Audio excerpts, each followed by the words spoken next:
So, labas muna kami dyan ng mga anak ko. Pupunta kami doon sa my farm kasi Sabado, Linggo is mangunguha kami ng panggatong dyan sa mga lol. So, ayan, yung aming munting kalsada. Yung aming munting kalsada na yan, nasira yan noong may dumadaan naghahauling pa ng mga dump truck na more than 10 tons ang dumadaan dyan, mga 10-wheeler trucks, dump trucks. Kaya nasira yan kasi sobrang bigat. Tsaka yan yung simento na pinakauna na ginawa sa barangay namin noon. Yan ang kauna-unahang one lane na concrete na kalsada sa barangay na nagawa noon ng barangay council. Nasira siya ng dinadandaanan ng mga 10-wheeler dump truck doon sa may galing sa taas doon sa may quarry. So ngayon soon maybe bago siguro matapos ang taon na ito or 2026 sa budget is masisimulan ng konkreto din ang kalsada na yan na nasira. So soon magawa na talaga at medyo makaginhawa na naman tayo sa daanan. Kasi yung ibang portion is na simento na. Yung portion na yan is more than a kilometer hanggang sa may barangay hall is sira talaga. Mula dun sa may baba, makikita nyo sa may baba is nasira talaga yan.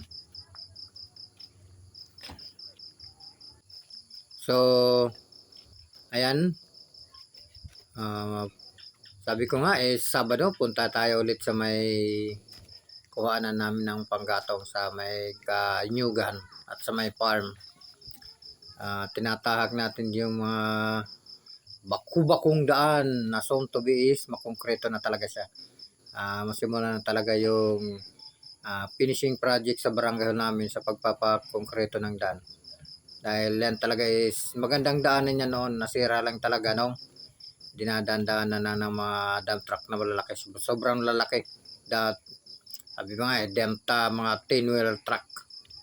So, sa pagkaalam ko, may budget na yan kasi noon nagkatrabaho ko noon noon sa Bigos Construction is plano na talagang ipakongkreto na yan kaso inabutan yata ng malapit na mag-eleksyon noon kaya hindi natuloy yung project yan. So ngayong 2026 maybe or year end ng 2025 is masimulan na yung project dyan. Mababa yan, mahigit 1 kilometro na ayusin yan. 2 lane din yan. Para makahinga-hinga at maganda-ganda. Siyempre, pag nagsimula na magkonkreto dyan is medyo hirap-hirap daanan. Pero tiyaga lang, after several weeks, mga 2 months siguro yan, matatapos na yan. So, kasi mabilis naman magtrabaho yung nakakakontrata dyan na construction firm. So, ganun talaga. Ingat-ingat na lang sa daanan.